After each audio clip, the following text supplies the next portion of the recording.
Sekiro, Shadows Die Twice, a well-deserved game of the year, took me 4 years to catch up on, and I'm very glad I spent the time to do so. For me, Sekiro is a masterpiece without a doubt. If you haven't played it yet, 2023 is definitely worth catching up on. Really, don't wait for a sale, just buy it, it's super worth it. I'm about to start my second playthrough after finishing this video. It's just too exaggeratedly fun. Whether or not you've played Souls-like games, it's worth getting your hands on.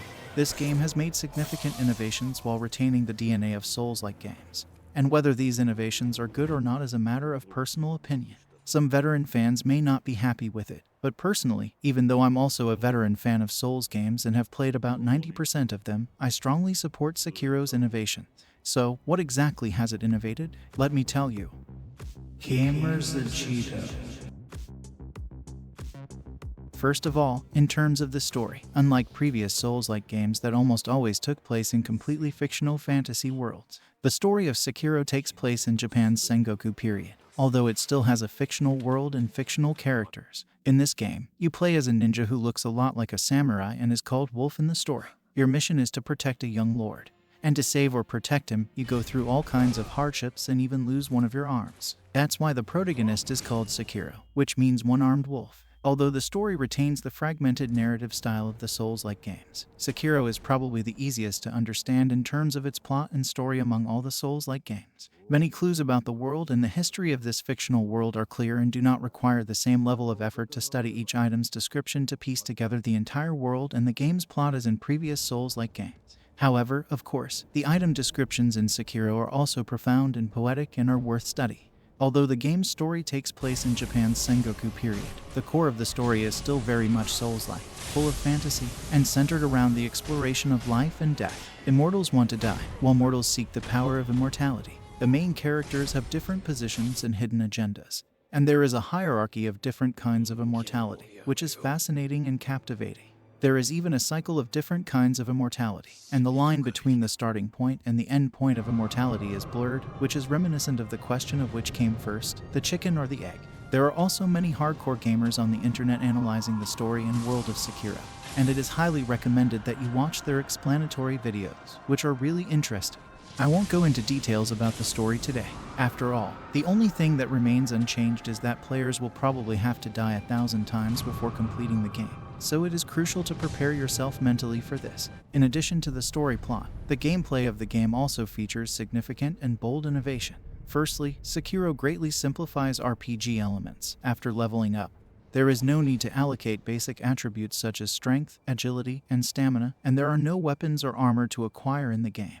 You use the same sword to fight the starting soldiers and the final boss. Instead, the game offers rich skill trees and a prosthetic tool system. Skills are primarily divided into martial arts, ninja techniques, and passive skills. However, in my personal experience, I found that only a few martial arts were practical, and most required a long activation time and had limited effectiveness, making them seldom used in boss battles. Therefore, I mainly focused on passive skills. What martial arts do you use? Or did I miss any powerful techniques? Moving on to the prosthetic tool. It is your prosthetic limb that allows you to equip various items, such as shurikens, firecracker arrows that set enemies on fire, and axes that can break shields. Most of them have specific functions, and universal ninja tools are relatively scarce. Skilled players seem to recommend the umbrella, which can block almost all types of attacks without any blind spots after upgrading. However, I found it difficult to use and felt that it disrupted the pace of a boss fight, increasing the difficulty of boss battles. Until I finished the game, I hardly used any ninja tools, except for a few times when I used the spear poke boss in a long distance for some sneaky tactics.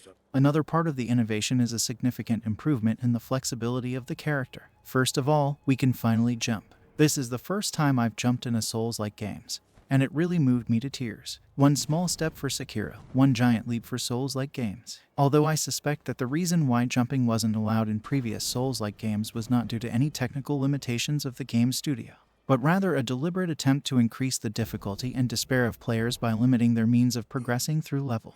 However, Sekiro has made significant changes in this regard. In any case, don't underestimate the importance of jumping. The ability to jump significantly increases the possibilities of gameplay, allowing players not only to move in the horizontal plane, but also to develop different gameplay styles in the vertical plane.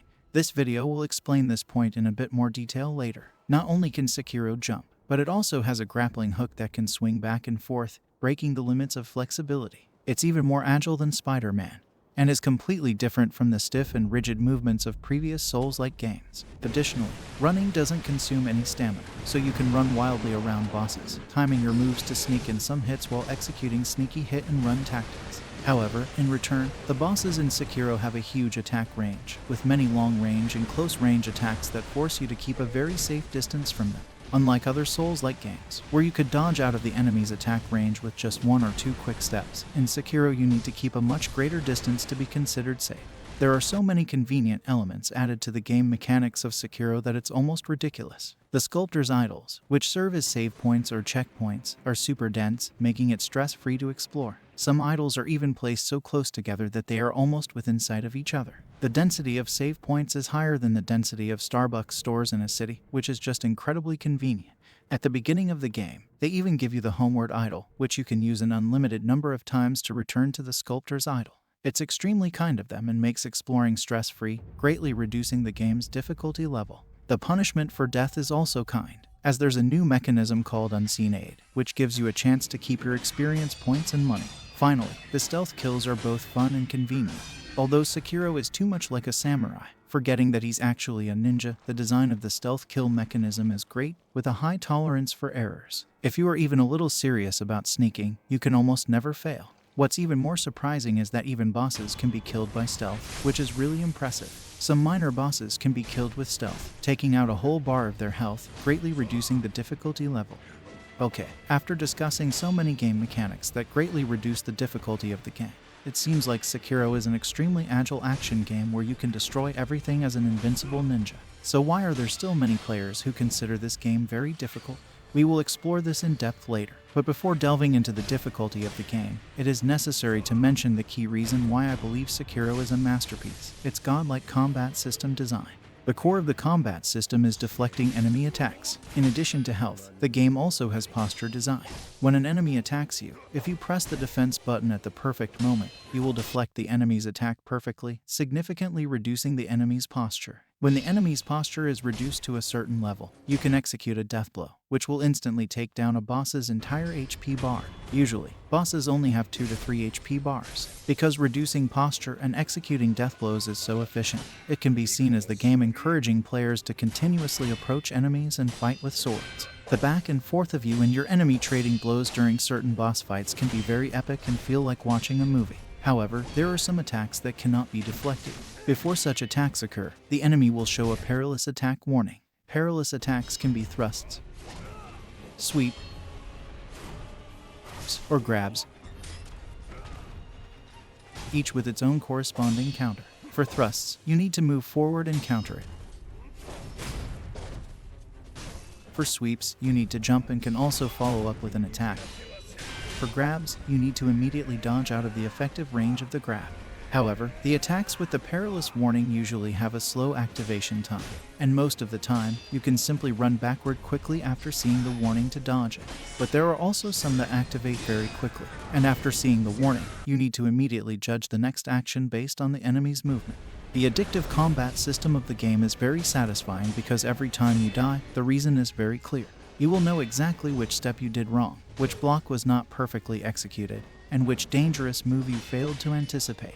Although you may regret dying, you cannot help but reflect on yourself and immediately want to try again to correct the failure that caused your death the last time. You often cannot resist playing one more game until dawn breaks. Personally, I think this point is very different from other Souls-like games. When I play Bloodborne or Demon's Souls, I often cannot help but criticize the game designers and wonder if they made a mistake. How is it possible to win against some of the bosses that seem to kill you for no reason? But when I play Sekiro, I only criticize myself and know that I definitely did something wrong if I die. If I can improve just a little bit, it will be better next time. Speaking of difficulty, some people say that Sekiro is the most difficult Souls-like game, but many others say it is the easiest. So why is that? Here's my personal opinion. As we all know, the learning curve of Sekiro's combat system is very steep. But what exactly does that mean? I drew a picture to help understand this matter. First, I think the boss fights in Sekiro are really the most difficult at first sight. I remember when I first encountered Koki&Joji, I was completely dumbfounded and thought, how could any human defeat this boss? I probably tried more than 10 or 20 times before I could finally get to its second phase, but my healing gourd was already empty, so I gave up right away. But after trying dozens of times, at a certain moment, the aha moment, I suddenly understood. In the last fight, I was struggling, but in this fight, I can almost win without taking damage. I also passed the third stage after only a few attempts. The boss, Isin, was the same. At first, I couldn't even get past the first phase, and I was like, who can beat this? The difficulty is definitely not for a human being, but at a certain moment, I suddenly understood and beat him easily. The first time I won, I didn't even die or use resurrection. I felt that if I tried 10 more times, maybe I could win without taking damage. Playing Sekiro is like riding a bicycle. Once you've learned it, and there's almost only 0 and 1. Even if you tried more than 50 times, it may still be super difficult, but the critical point from super difficult to no damage taken may be only about 10 attempts. You never know how close you are to the aha moment. Therefore, Sekiro is both the hardest and easiest game. The boss fights at first are difficult, but it's not hard to fight without taking damage after the aha moment. Winning a boss fight in Sekiro gives you a combat memory not only in the game but also in your mind. After defeating a boss, the memory of that battle is truly embedded in your mind, and after 6 months or so, if you come back to play again, you may be able to win the battle without taking any damage because the memory is so ingrained. It's like riding a bicycle. Once you learn it, you never forget. That's why Sekiro is a game that makes people want to clear their memories and experience it again. The joy of successfully defeating a boss is something that you will appreciate more and more each time you do it. If you haven't played it yet, it's strongly recommended not to watch walkthroughs if you can't beat a boss, as it will take away the core pleasure of the game and is irreversible. Speaking of other Souls-like games, I think they all have similar experiences, but personally, Bloodborne left the deepest impression on me, and this image may be the closest to the situation in Bloodborne. The boss is also difficult at first sight, but not as much as in Sekiro. In very rare cases, you even have a chance to defeat the boss on your first try. Of course, the more you play, the easier it gets, but sometimes you can still win without fully understanding the boss's moves, which is very different from Sekiro and has an element of luck. It may be difficult to repeat the process of winning you just did. I guess many people here have played Bloodborne. When I first saw Ludwig, I was like, how the hell am I supposed to beat this? His moves were lightning fast and dealt massive damage, and I couldn't see any weaknesses. But after about 20 tries, I somehow managed to beat him, but I wouldn't say I can beat him next time. There is definitely some luck involved. I have no memory of the fight against Ludwig, neither in the game nor in my mind, and no matter how many times I try, it's not easy to do it without taking any damage. I don't have the confidence to take down any boss in Bloodborne without taking any damage, but I have some in Sekiro that I feel confident about. I don't mean to belittle other Souls-like games, especially Bloodborne, which is undoubtedly a masterpiece in my eyes, and it has its own charms. But the combat system in Sekiro is just incredible, with an extremely well-designed difficulty curve that makes it addictive. It's probably the only Souls-like game that I would occasionally come back to just to fight some bosses and experience the thrill of seeing through their moves again. I even wish I could erase the memory of fighting them from my mind and experience it again. As for which boss is the hardest, based on my personal experience, I will make a video ranking the difficulty of bosses. If you're interested, you can go and check it out later. Okay, I'm afraid of being criticized, so let me point out again. These are just my personal experiences and thoughts. The difficulty curve diagram is also for reference only. If you have a completely different experience, I wouldn't be too surprised. This brings us back to the ancient question of which is the hardest Souls-like game. I think the answer is surprisingly simple. The first Souls-like game that each person experiences is the hardest for them, so the answer will be very different. Everyone's gaming experience is different, which creates different difficulty experiences. However, Sekiro does have a lot of convenient elements. The enemies on the road are so simple that they're a breeze to kill. Not only that, you can even stealth kill them with ease, running through the map, making progress is stress-free. I couldn't even remember any particularly difficult enemies on the road by the time I finished the game. But Bloodborne is a completely different story. Most of the enemies on the road are super difficult. Every step is taken with trembling and caution, and there is a sense of overwhelming despair, pressure, and suffocation. The sense of accomplishment is enormous just by making a little progress. This is something that Sekiro's little challenging experience of progress the game cannot provide. In addition to that, the map design in Sekiro doesn't have the same level of awe as previous Souls-like games. It's intuitive to know where each path leads, except for the area before the Ashina Castle Sculptor's Idol. It surprised me that taking a left turn and going straight would lead to the game's starting area. When running through the map, I completely missed the connection between these two areas, and it gave me that familiar Souls-like feeling. Games like Dark Souls or Bloodborne often have this kind of experience where you think you've explored a faraway area, but when you open a door, you find yourself back at the starting point. It's truly astonishing. The map design is beyond comprehension, meticulously calculated to perfection. However, I think this might be due to Sekiro's ability to jump and use grappling hooks, which resulted in certain trade-offs. Like I mentioned earlier, the ability to go from not being able to jump to having that ability is a massive change in game design. It allows for vertical exploration, adding another dimension to the gameplay. The map design can't restrict you vertically while running through it. As a player, you have a great sense of control, and there are very few instances where you don't know where you are. That's why it's challenging for the map design to provide a tremendous sense of awe.